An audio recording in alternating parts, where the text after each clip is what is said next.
Hey everybody, welcome to day 210 of Reseller Reflections, a day in the life of a full-time reseller supporting her family. It is Saturday, January 4th, 2025, and I'm early today again because I am having a party here and really excited about it. And I don't want to be thinking about this, and I want to be present with my guests when they're here. So here I am early. We met our sales goal yesterday. We did not meet it today yet. It's looking like we probably will, but I'm going to be done working. So those sales will roll over into tomorrow. And tomorrow we're doing our reseller reset in our Patreon group, and we're starting the 12-week year. And I got some really good suggestions from Jason the Santee Swapper last night about how to be more effective with our group and really be able to support each other in some positive ways. So I'm excited about implementing those tomorrow at the Reseller Reset in our Patreon group. If you have questions about that, you can go ahead, hop in our Patreon group. The link is always in the show notes. Today, I want to talk about, first, I want to say thank you, Reset to Zero friends, because I'm having a party here and it's so much easier because I'm already resetting to zero, right? I always said my goal was that when I moved into this home, my house would be ready for company at any time. And I wouldn't be running around like a crazy person trying to prep and get ready. Now, I still am cooking and things like that, but I don't really have to worry about the cleaning because I reset to zero every night. And that's just an awesome thing. And it is in such stark contrast to before I did this. And I think most of us can relate to having people over and having that panic, that panic beforehand. But the reset to zero fixes that. All right. And joining me are Jill of Rusty Truck Relics, Jason the Santee Swapper, Judith R, Pam of Whimsy and Such, Becky of Becky Consigns, and Lee of Lee Phillips 4191. Welcome to 2025 and the reset to zero. Yes. All right. It's going to be a great year. All right. So be your own cheerleader. Let's talk about validation for a second here. I have a friend, Chrissy Roberts. She is a singer-songwriter, and she was here a couple months ago and played her new song for us. And it was pretty amazing. I kind of fell in love with it. And it turned out like she's on this singer. She has a full-time career, but she does singing, songwriting on the side. And she's very passionate about it. And there were so many parallels between what she was doing and what I was doing with reselling. I know, right? It's kind of funny, but there were a lot of parallels and we just had so much to talk about.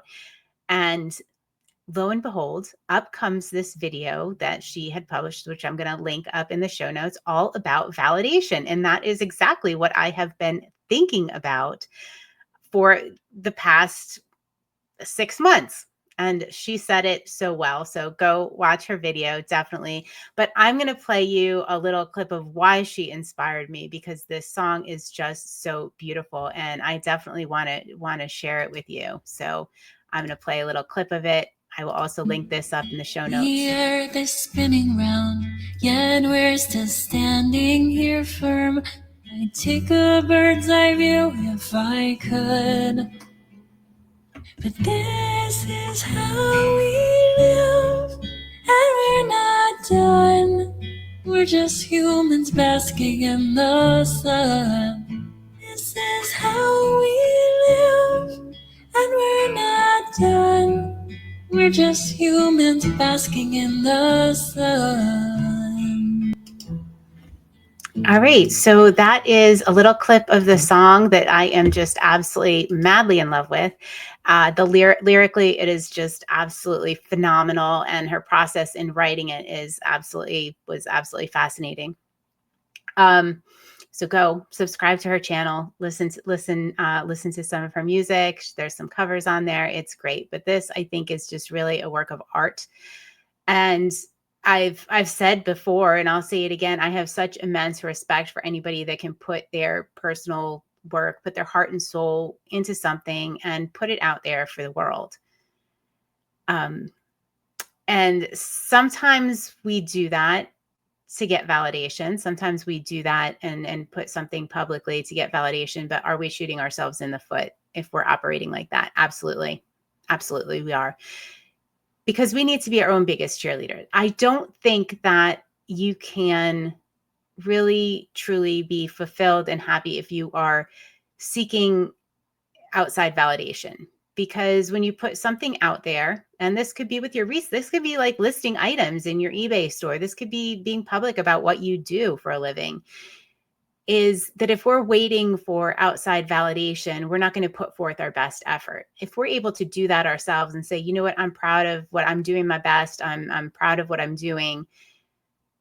And we don't need that external validation. I think the end product is so much better. I think we are definitely more driven to our goals. And just not needing that is really, I mean, it's a skill, right? It's not something, I think we're all, humans, and we do look for that. I think it's natural. But I think that developing the skill to, validate what you're doing and believe in what you're doing and not looking for somebody else to approve of it is just key to putting forth your best work. I mean, think about all the negative influences, because if you're putting something out there for validation, you're also putting it out there for criticism, for critique, for all of those things. So you're going to get both. You're not going to get usually you're not going to get the accolades and things that you can give to yourself.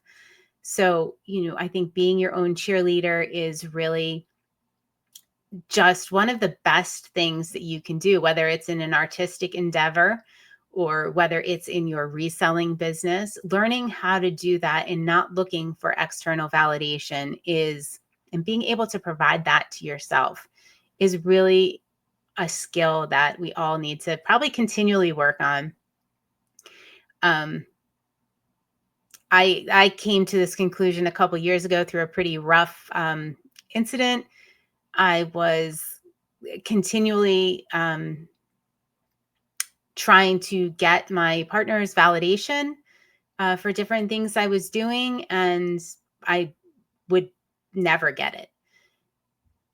And at some point, I mean, this is a pretty stark example. I hope this doesn't happen to most people, but at some point, I just like a switch flipped in my head, and I was like, why do I care? Why, like, this is like very defeating. Why can't I do that for myself? I don't have to have somebody else tell me, oh, that's a good idea. That might work. Why don't you try that? Oh yeah, I really like what you did there. Why do I need somebody else to tell me that? Why do I need to put it out there? And the fact was that I didn't, and it was just this very powerful switch that flipped, and it has made a huge difference. Now I'm still working on that. Obviously, I don't like to put something out there and somebody say, "Oh yeah, that wasn't great." But if I'm okay with it, yeah, it makes all the difference. All right. So going into 2025, as we are in 2025, starting this, maybe you're setting your goals. Maybe you've shared that with somebody and they were like, think about who you share those things with and think about what you really want. And are you able to validate yourself and say, yes, this is the goal I really want. This is the vision I have. This is why I want to do this. And really embrace that. And don't worry about what anyone else thinks or their critique. And you know what? If you share it and somebody loves it, great. But you don't need that. Do yourself a favor. All right. And do yourself a favor and listen to some of Chrissy Roberts, her work, subscribe to her channel, and her little clip on validation, her little episode on validation is really good. I really enjoyed it from a different perspective other than reselling, but I think it totally applies to what we are doing. All right, guys, have a great day. I will see you on day 211. Bye-bye.